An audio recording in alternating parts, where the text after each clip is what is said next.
I am very respectful of the past and it informs what I do, but it doesn't dictate what I do. And that's a really important distinction.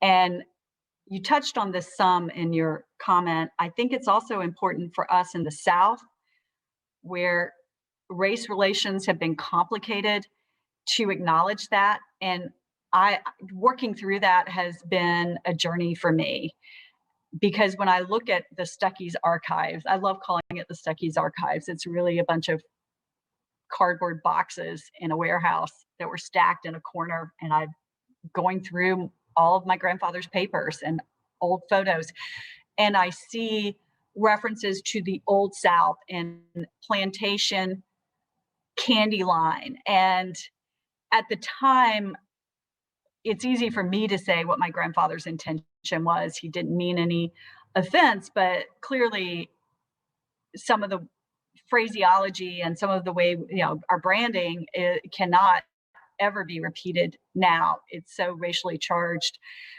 But there's an acknowledgement there of what our history is. And I've been talking with some African Americans, and I welcome discourse on this because I think bringing this to light and talking about it is how we heal and move forward. It's not dredging up the past in a bad way, it's acknowledging it and saying we need to deal with this if we are to move forward. So you have to understand the past if you're going to move forward.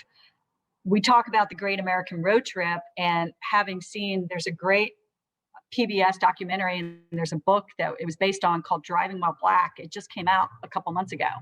You should touch on Stuckey's was Yep. unique in the South in that African Americans, Black folks were welcome in your stores, which was really uncommon back then. That's a legacy to be proud of. The interesting thing is it's not something that was really publicized. And now I understand why, because back in the day, if you openly promoted that you were colorblind with your customer base, you could have had your store torched by the KKK. That was very real in those days. But my grandfather always allowed anyone in his stores. We were seen as a welcoming oasis on the road, and we were never segregated. There was never whites only anything in Stuckey's. My challenge has been actually finding proof of that. And someone just sent me a link to the Green Book online in the New York City Library archives. So that's going to be quite a task going through all that. If anyone's listening, there's a researcher that wants to earn a nominal amount because we're a scrappy, small budget firm.